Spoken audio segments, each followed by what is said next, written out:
Sebelum mempelajari tentang penyetaraan reaksi redoks, maka yang harus kalian pahami adalah bilangan oksidasi.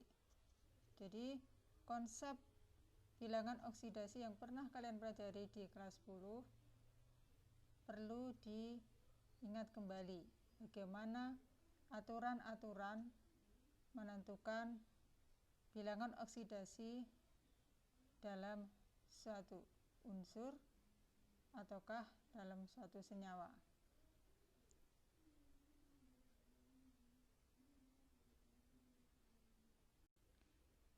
Sebelum mempelajari tentang penyetaraan reaksi redoks, terlebih dahulu konsep yang harus kalian pahami adalah tentang bilangan oksidasi.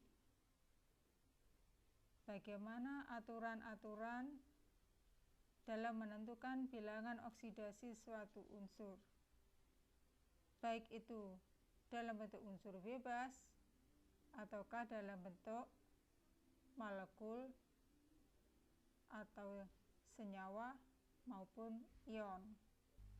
Aturan bilangan oksidasi di sini ada 7 aturan, perlu kalian cermati ya. Yang pertama, jumlah bilangan oksidasi atom-atom dalam molekul adalah 0. Kemudian yang kedua, jumlah bilangan oksidasi atom-atom dalam ion sama dengan muatannya. 3, bilangan oksidasi atom F dalam senyawanya adalah -1. Ingat, F adalah unsur yang paling elektronegatif. Jadi bilangan oksidasinya selalu -1 karena dia golongan 7A. Kemudian yang keempat, bilangan oksidasi atom-atom logam dalam golongan 1 dalam senyawanya adalah +1. Kemudian yang kelima, bilangan oksidasi atom-atom golongan 2 dalam senyawanya adalah +2. Kemudian yang keenam, bilangan oksidasi atom H dalam senyawanya adalah +1. 7, bilangan oksidasi atom O dalam senyawanya adalah -2. Yang biasanya disebut lebih dulu itu memiliki kekuatan yang lebih besar. Contohnya ini OF2. Berarti O di sini bilangan oksidasinya positif, F-nya negatif. Demikian juga LiH, Li-nya plus, H-nya min. NaH demikian juga Na2O dan seterusnya. Nah, sekarang kita masuk ke penyetaraan redoks, yaitu dengan cara bilangan oksidasi ya. Jadi penyetaraan redoks bisa dikerjakan dengan 2 cara, yaitu cara bilangan oksidasi dan cara setengah reaksi. Kita bahas satu persatu mulai dari cara bilangan oksidasi. Perhatikan bersama reaksi berikut ya. Ini reaksi yang berupa molekul-molekul. Nah, langkah pertama kita tandai dulu unsur yang memiliki atau unsur yang mengalami perubahan bilangan oksidasi. Dalam hal ini adalah Cr. Cr, ruas kiri dan kanan ini bilangannya berbeda. Demikian juga Cl ya. Kita tandai dulu unsur yang berubah bilangan oksidasinya. Nah, kemudian kita samakan jumlah atomnya. Setelah kita tandai, Cr ruas kiri ada 2, nah, ruas kanan ada 1, maka ini harus dikalikan 2. Untuk Cl, ruas kiri 1, kanan 2, maka ruas kiri harus dikalikan 2. Nah, setelah itu hitung bilangan oksidasi totalnya. Bilangan oksidasi Cr total pada K2 Cr2O7 adalah 2 kali 6, yaitu +12. Sedangkan di ruas kanan itu untuk 1 Cr nya adalah +3, maka +3 kali 2 yaitu +6. Cl untuk 1 Cl -1 kali 2 berarti -2. Cl dalam bentuk unsur bebas adalah 0. Kemudian kita perhatikan berapa naiknya dan berapa turunnya. Untuk Cr dari +12 ke +6 berarti dia turun 6. Untuk Cl dari -2 ke 0 berarti dia naik sebanyak 2. Nah, naik dan turunnya ini harus disamakan dengan mengalihkan bilangan tertentu. Berarti 6 ini kali 1, tidak saya tulis ya 1. Kemudian ini 2 ini kita kalikan 3, jadi sama-sama 6.